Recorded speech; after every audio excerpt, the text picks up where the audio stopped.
Hello everyone, I'm Dr. Srilekha. I'm an ophthalmologist working in Dubai. My subspecialty is in glaucoma. Let's get to the topic today. What is glaucoma? Glaucoma is a group of eye diseases affecting the optic nerve, more precisely the optic nerve head. It is progressive in nature and without treatment can lead to blindness. Now, what is the optic nerve?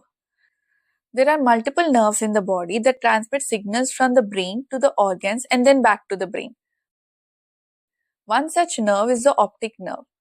It is present behind the eyeball and transmits what we see to the brain. What we are interested in is the optic nerve head, which is the anteriormost or the frontmost part of the optic nerve. This is seen in the nerve cell containing part of the eye called the retina. We, the ophthalmologist, can see the retina and the optic nerve head during your eye checkup. The optic nerve head appears as an orangish disc with a pale cup in the center. Glaucoma causes characteristic changes in the optic nerve head. Now let's understand retinal ganglion cells. I apologize for the complicated words, but these cells are important in glaucoma.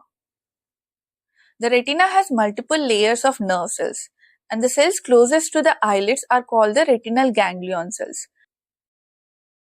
The fibers from these ganglion cells travel across the retina and converge at the optic nerve head to form the optic nerve.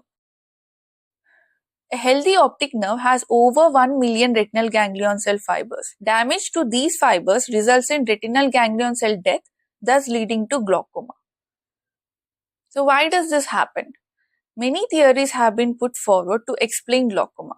Let's discuss one important one. But first we need to understand what intraocular pressure or eye pressure is. When we get into the parts of the eye, it is filled with two types of clear fluid. The front part of the eye is filled with clear fluid called the aqueous and the back part with vitreous, which is close to the retinal ganglion cells. The vitreous has a fixed volume, whereas aqueous is constantly produced and drained from the eye. This maintains a certain amount of pressure inside the eyes called the intraocular pressure or eye pressure. What happens when the eye pressure increases? When the production increases or more commonly the drainage or outflow is blocked, eye pressure tends to increase. If the pressure increase is present for a long time due to the mechanical strain on the optic nerve head, there is damage to the retinal ganglion cell fibers. This leads to eventual loss of retinal ganglion cells. It is an irreversible process. The lost ganglion cells cannot be revived back, but early diagnosis can prevent or slow down further retinal ganglion cell loss. So, does normal intraocular pressure mean no glaucoma? Unfortunately, no. Some glaucomas have normal eye pressure, and sometimes even when the pressure is brought back to normal with treatment, the retinal ganglion cell loss continues. This shows that there are other mechanisms that can contribute to glaucoma that are not related to eye pressure. But eye pressure is the only parameter at present that we can control for the treatment of glaucoma. This is where target pressure comes in. It is the eye pressure achieved with treatment at which theoretically the progression of glaucoma does not happen. It is determined by your doctor based on many factors like the stage of glaucoma, visual field report, cup to disc ratio, and many more. The said treatment should not compromise the patient's quality of life. So getting your eye pressure to the normal range is not enough most of the time. We need to try to achieve your target pressure, which keeps changing. What are the symptoms of glaucoma? The majority of the types of glaucoma do not have any symptoms. Yes, you heard me right. During the initial stage of the disease, the patient would be asymptomatic with no pain or vision problems.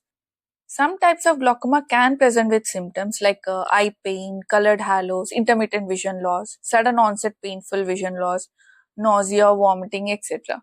You need to get an immediate doctor consultation if that happens. What is a visual field? Visual field is the area you see with each eye around the object you focus on.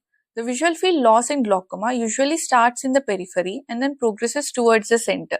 This can be tested with machines called perimeters. It is at the moderate to advanced stage that the patients usually present to us, especially if the other eye is in the early stage. But like I mentioned, it is an irreversible disease. So the vision that is lost cannot be brought back. Does advanced glaucoma mean blindness? Not necessarily. With timely and proper management, the central vision can be preserved for a long time. Most of our day-to-day activities rely on our central vision. The retinal ganglion cell fibers responsible for this central vision are more resistant to damage. Even if a bit of central field is present, with proper treatment, we can delay blindness. Having said that, low vision or blindness due to glaucoma is not the end. There are many low vision aids and rehabilitation options available to help you with your occupation or day-to-day activities. Glaucoma is presently the leading cause of irreversible blindness worldwide, and this blindness can be prevented with early diagnosis. This is where glaucoma screening helps. If you have any of the risk factors for developing glaucoma, please get a glaucoma screening done. And don't forget your regular eye checkups with or without these risk factors. Glaucoma can easily be diagnosed during one of those, along with other silent diseases. Thank you for your time.